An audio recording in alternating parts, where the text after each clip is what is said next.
in the Iyun, a little bit more in depth, talks about priorities. The order of priority when it comes to selecting a poor person to whom to give tzedakah is delineated in the Sifri. The Sifri derives from the sequences of words that the order of priority is, first, one is more needy, or a closer relative, the poor of one's own city, or the poor of Eretz Yisrael. The post can point out, based on this, that allowance should always be made to give much of one's tzedakah funds to one who is poorer and requires it more. Only when dealing with a case where several individuals face the same degree of need do the questions of priority and degree of closeness between them become relevant.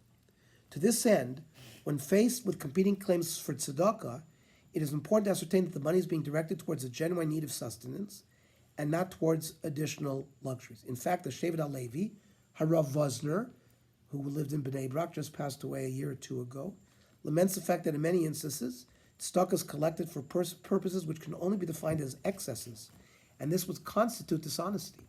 How strict does one have to be in following the guidelines set down by the Sifri as to how to allocate one's tzedakah money? Perhaps the fact that this order of priority appears only in the Sifri, but not in the Talmud, is indicative of a less than binding nature. In the Talmud, we do find a statement regarding the allocation of Madlis Kahuna presents that were allocated to Kohanim.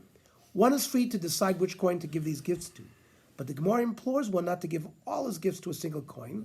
This would lead to starvation. The provision of these gifts is meant to ensure that all the Kohanim have their basic needs met. In a similar way, the aim of tzedakah is to provide for all members of society. It would thus be inappropriate that all of one's tzedakah should be given to one individual. Rather, it should be divided among the poor that needs it. And just as we said earlier, that one should not neglect to perform each of the various mitzvahs which involve donating to charitable causes, so too within the mitzvah of tzedakah, one should be careful to split one's resources among the poor. The order of priority is thus a recommendation of where to start giving, but by no means a limitation, not to give others. That Rav Moshe Feinstein takes the comparison between Matnis Kahuna and tzedakah one step further. In the same way that an individual is free to choose to which coin his gift should go to, so too he's free to decide to whom to give his tzedakah. The order of priority is neither an obligation nor even a recommendation when it comes to an individual like comes to our door.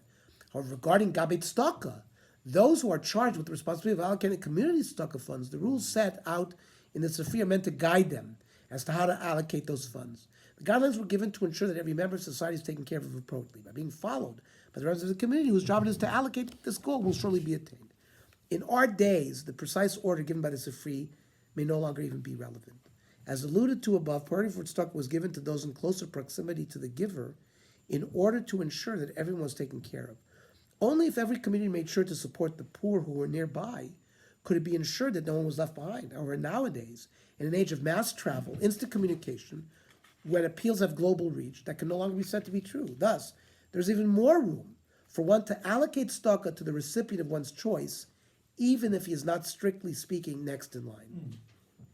So we have seen that despite the clear guidelines and order of priority set up in the Sifri, there's no need to spread out one's tzedakah funds, and there's certainly no prohibition in deviating somewhat from the list. There is a need to spread out one's tzedakah fund. You should, again, like we said, you shouldn't give it to one person.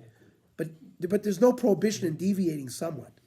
And whether one follows this exact order or not, we still should say v'chei achicha. This is